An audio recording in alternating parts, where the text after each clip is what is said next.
The night started out as one of those predictably bad nights, with nothing but pain and anger to chew on, and then it got decidedly worse. Or was it better? I suppose that depends on exactly how much anger I had gnawing at my gut, and I must admit, there was a lot. It was about 10 o'clock, and I was sitting in an otherwise darkened house with just a floor lamp beside my chair to give me light. I'd been working on my task for several hours, and I was unaware of the darkness beyond the artificial universe that extended just feet from my chair. It suited my mood perfectly. My legs were crossed, and I had a yellow legal pad in my lap where I was making lists and taking notes. I was well into it when the doorbell rang. Looking up, still unaware of the time, I noticed the darkened house for the first time and thought, who the hell could that be at this time of night?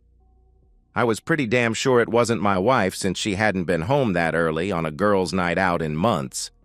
I set the legal pad on the floor and dropped the pen on top of it. It was then that I realized how bone-tired I really was. I wasn't tired from the work. It was the soul-crushing reality of my life that left me drained. Making my way to the door, I flicked the 2 wall switches that turned on the exterior and hallway lights. A quick glance out the peephole in the door showed me that I had 2 police officers waiting for me, and that is never good. I took a deep breath, opened the door, and asked, "What did I do now?" I was trying to be funny, but they didn't crack a smile. This wasn't going to be a social visit. "Are you George Bradley?" he asked. "Yeah." I was trying to be pleasant. "Is your wife Jean Bradley?" he asked. "Right a second time. Can I ask what this is about? Have you ever noticed how cops never answer your questions? May we come in?" Not waiting for an answer, the officer nearest me took a step across the transom. I blocked his way and shook my head. "No." "I beg your pardon?" He seemed surprised. It was like no one had ever said no to him before. "I said no. I asked you a question so you can answer it or you can leave." I was rapidly running out of pleasant. He stepped back, but he didn't answer my question. "Have you been here all night?" I crossed my arms and looked at him like he was a turd dropped on my porch by that mongrel next door. "Yes, and that's the last answer I'm giving you until you answer my question. What is this about?" I guess I'd given them enough to think they could make me sweat if they needed to because they finally answered my question. "Your wife has been injured and has been taken to Memorial Hospital. It's a strange thing that happens to a husband. One minute you're planning your wife's destruction, and the next you're worried about her well-being."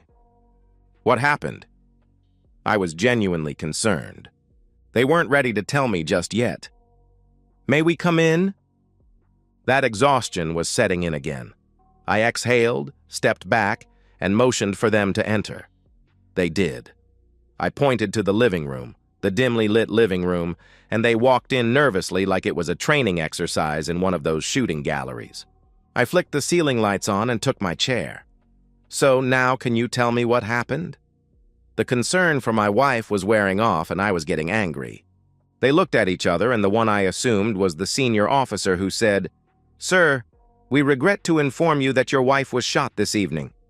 His statement seemed rehearsed, and it occurred to me later that he was watching for my response. The SOB was trying to read me. I admit the news hit me hard. "Is she okay?" I asked. "Yes, sir. You may remember that we told you she is at Memorial Hospital." I thought for a minute as my head cleared. "No, you said she was taken there. You never said if she is alive or dead. Now answer the question or get the hell out." I was yelling by the time I finished that. Again, they looked at each other, and again, much later, I wondered if they were frustrated at not being able to read me, annoyed at their own inability to intimidate me, or just unsure of how to proceed. Again, it was the senior officer. "Your wife is in surgery now. The outcome is uncertain." To my great surprise, those 2 sentences hit me like a ton of bricks and knocked the wind right out of me. I started hyperventilating, a response that embarrassed me later. When I gathered my wits about me, the 2 officers were kneeling by my chair saying, "Breathe, breathe," and like a boob, I was nodding. My wife was shot? The damn woman was shot? Who besides me would want to do that?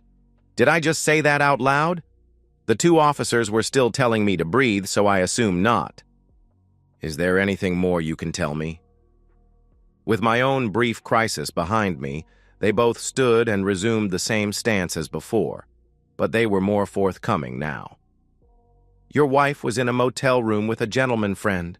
As near as we can figure, his wife must have gained entry somehow.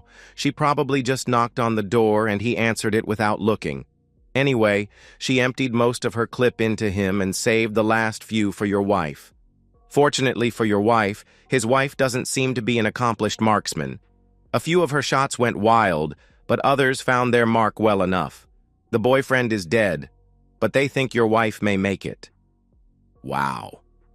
Once they finally start sharing information, they really let you have it all. That's when it hit me. So you're here to see if I was involved? Their expressions gave up none of their thoughts. We know who did the shooting, but there is always the question of additional involvement. Plus, we need to know that your wife is safe to come home when she's ready. I think that must have been the moment when I first smiled that entire night. She's been safe the past few weeks, so I don't know why that should change now, I answered. They both looked at me like I didn't get it. On impulse, I decided to give these two a little gift. I reached down to the side of my chair and the two officers tensed visibly. The younger one even put his hand on his weapon. Don't wet your underwear, kid. It's just an envelope. I handed them the manila envelope I'd had sitting by my chair and said, I saw my lawyer today. She gave me a list of things to do, and ironically, she told me to make some more lists. With that, I reached to the other side of my chair and held up the legal pad where I'd been making notes on the divorce. The senior officer opened the envelope and began to examine the photographs I had of my wife having intimacy with a man I'd never met. You fellows want to tell me the name of the man she was with? I questioned. The senior officer spoke without looking up. It looks like you already know. They were lost in fascination, like two boys who just discovered adult videos on the internet. That was when the junior officer spoke up for the first time. Boy, they really look different without the holes in them. The senior officer reprimanded him in front of me. Then turning to me, he said, I'm sorry, sir. That was inappropriate. He's new. I just nodded. I had bigger problems to think about now. My cheating wife was in the hospital. She might make it, or she might not. I suppose the divorce was on hold for a few days or weeks until we knew how things would work themselves out. After repeating that I'd been home all night and remembering a very fortunate call from my brother that helped to establish my alibi, they repeated their admonition that I was not to harm my wife when she returned. I saw no reason to elaborate, so I just repeated my earlier response, and they seemed satisfied. When they were ready to leave, I rose from my chair and showed them out. I turned out the lights as I walked back to my chair, sat, and began to assess this new information. She's been shot. I never saw that coming. As much as I hated her for what she'd done, I never wished her dead. I wanted her to live a lifetime of regret, weeping at night as she lay alone in her bed untouched by a man's hand. As if that were going to happen. I had started the night very deliberately doing the work that my lawyer had assigned me. It was a great way to take my mind off the questions that have been haunting me ever since I realized that my wife was cheating. Now I knew who, but I still had no idea why. Our marriage had its difficult moments, to be sure. She was one of those people who always seemed to be annoyed by something. There were times I could swear she went in search of something to be unhappy about. I had never fully realized that until the preparations for divorce put distance between us, and I started to gain perspective. Whatever compelled her to destroy her life had now made me a suspect to some degree in a murder case. The pieces started falling into place, and it was then I realized that I was not alone in this vile, chaotic mess of lies and betrayal. I called my lawyer's private cell, and she picked up on the fourth ring. This better be good, Or so help me, I'm sending you a bill you'll still be paying off with your Social Security checks." Sheila Goldstein was a shark, and I found a strange sense of comfort in her take-no-prisoners attitude. Who would have known that a divorce lawyer would have a sense of humor? "Who says I'm kidding?" she answered. "I need you to reach out to a criminal lawyer who works nights." I heard a crash on the phone. "Tell me you didn't do something stupid," she questioned. "No, but someone else did. I just had a visit from the cops. The turd's wife caught up with them and shot them both. He's dead and she's in surgery. The wife needs a lawyer and I'm betting she doesn't have one." "Listen to me. Tell me you had nothing to do with this, and for God's sake, say it like you mean it." "I had nothing to do with this," I answered. "Now say it like I'm supposed to believe it." She insisted. "I'm telling you the truth. I had nothing to do with it. The cops were here and they told me about it. I think they were thinking the same thing you're thinking, but I had nothing to do with it." "Okay. So why is this your problem?" she asked. "It isn't. But I guess misery loves company. If we hadn't had that come-to-Jesus discussion in your office, it could well have been me. I just want to help her." I heard a hard, deep breath on the other side of the phone. "Okay. Do you know where she is?" "You mean Helen Smith?" I asked. "Was your wife having another woman's husband?" "Yes, I mean Helen Smith." "I don't know where she is, but they got shot in town, and it's a small town, so I'm assuming they have her at the police station," I answered. "Okay, you stay put. I'll call an associate and see if he can get down there. If nothing else, he can babysit her until she gets her own lawyer." "I need to go to the hospital at some point," I answered. "Okay, you can go to the hospital, but don't be alone with her. If anything happens, I want 10 feet between you and her with at least 2 witnesses." "Got it," I replied. "And George?" "Yes?" "I know you. You're conflicted. I'm sorry for what is happening, but you're not responsible, and it's going to be okay. You hear me?" She answered. "Yes, ma'am, I hear you," I replied. "Okay, go do what you need to do, but behave yourself." I hung up thinking, did I just say yes, ma'am? Why does she make me feel like a little kid? And why does it work so well? No matter. She's looking after me at a time when I feel lost, and she gives me direction. Now I needed to make her proud of me. I took a shower and changed. A few weeks ago, I would have rushed to be at her side, but Jean killed that love. Now I just had obligations to fulfill, and that included making sure she got proper medical care. And the hospital got our insurance information. The divorce could wait. I wasn't going to rend my clothes whatever the outcome, but I would finish my husbandly duties by ensuring that strangers did their jobs. As it turned out, I could have taken more time. She was in recovery when I arrived and sedated through the night. I gave them our insurance information, spoke with a surgeon who said that Jean was expected to live, and returned home. They would call me if there was any change, or when she was awake. It was long after midnight when I got home. I was exhausted but unable to sleep, so I ran through a mental checklist. Everything could wait until tomorrow, except for one very difficult task. I needed to call Jean's parents. I considered waiting until morning, but if she took a turn for the worse and they couldn't say goodbye, they would never forgive me. Whatever I thought of Jean, her parents were always good to me. So I picked up the phone and called. "Hello? Do you know what time it is?" her father asked. "Yeah, Joe, I know. I had to call. Jean has been injured and they've taken her to Memorial Hospital," I answered. There was a moment's delay as her father absorbed the information. "Injured? What do you mean, injured?"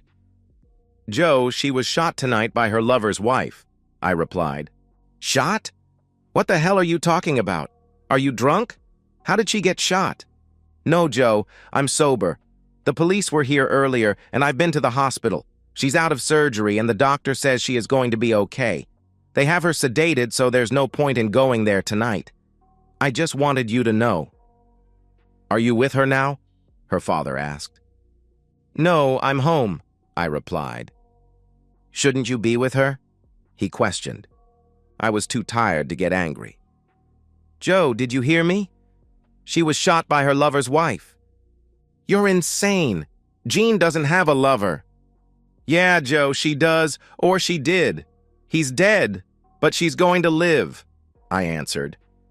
There was silence on the other end of the call, or silence of a sort, as I could hear Joe telling Marie what I'd told him. Eventually, Joe came back to the call. George, is there any chance you could be mistaken? About the cheating or the shooting? I asked. Well, both. No, Joe, I got suspicious and hired someone to watch her about 2 weeks ago. I was looking at photographs and transcripts when the police got here. I've been to the hospital and talked with her doctor. It's all true. There was silence again.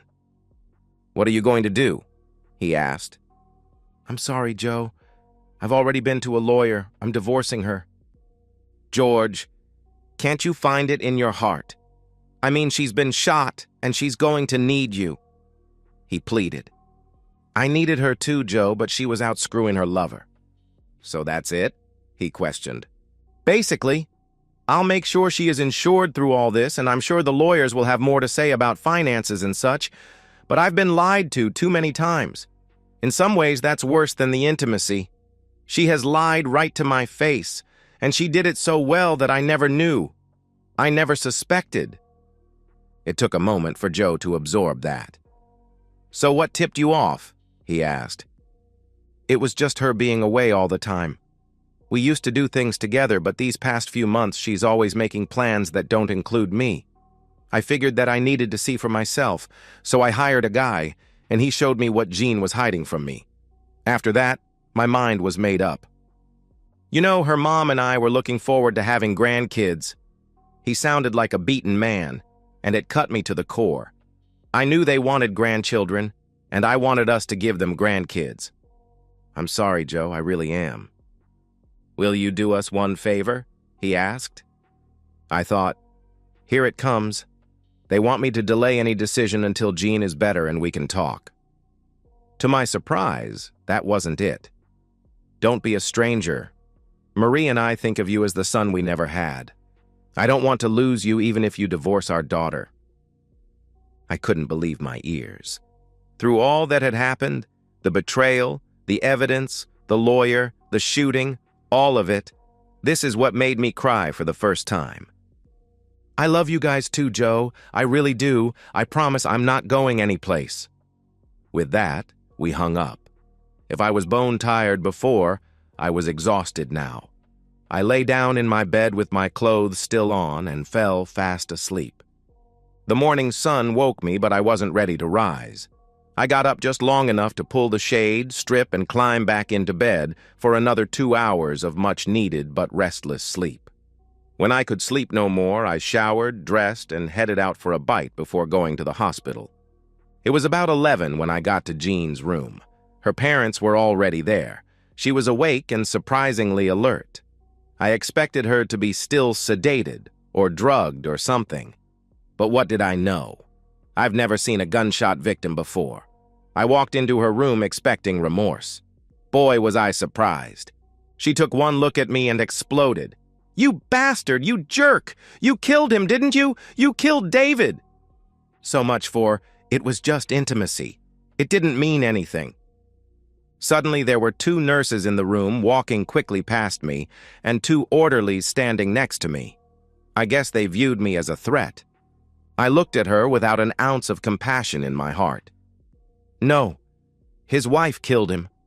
I guess you 2 got sloppy, or maybe she's just smarter than I am. That took the wind out of her sails. She lay back in her bed, and she began to weep. I was soon told to leave and happy to oblige. Walking down the hall, I wondered if I ever knew this woman. She clearly never knew me. As I approached the elevator, I was met by 2 security guards. Sir, may we speak with you? I looked at them and said, No, you may not. I have already spoken with the police, and they have cleared me. I am not going to let the screams of a lying, cheating woman give you permission to pretend you have any importance at all. You can call the police if you want, and I'll speak with them, but you'll just look like fools. It's your call, but if you touch me, I'll sue. By this point, I'd had enough. Tweedledee and Tweedledum looked at each other, not knowing what to do as I stepped into the elevator to leave. The police never bothered me again. Jean tried to get the police to charge me, but when the shooter was caught standing over the body and confessing repeatedly on the way to the station, there wasn't much more for them to do. The lawyer I hired for Helen Smith managed to get her into a psych ward instead of a prison cell, but I sometimes wonder if there is much difference. I visit her from time to time, and I find her as lucid as anyone I know. She once asked me, "Any chance you could smuggle in a hacksaw hidden in a box of chocolates?" That's when I knew she was as sane as you or I. I guess that lawyer was pretty good after all. The divorce went through without much struggle. Jean didn't want me anymore, but she wanted everything we had and everything I would ever have. She had to settle for half and no alimony. The judge was unimpressed with her demands, telling her, "You have a job, Mrs. Bradley. You can work." I'm thinking about having those words tattooed on my arm. Looking back, what I remember most is a terrific lawyer who treated me like a child, guided me, scolded me, and kept me out of trouble. Two great in-laws that I still feel close to, and a judge with a lot of common sense. As for the ex-wife, I hardly think of her at all. And that's the end of today's story. If you enjoyed it, please give this video a thumbs up and drop a comment below. Your support helps the algorithm push my content further. If you're new to the channel, don't forget to hit that subscribe button. It really helps me keep creating more stories for you. Thanks for watching, and I'll see you in the next one.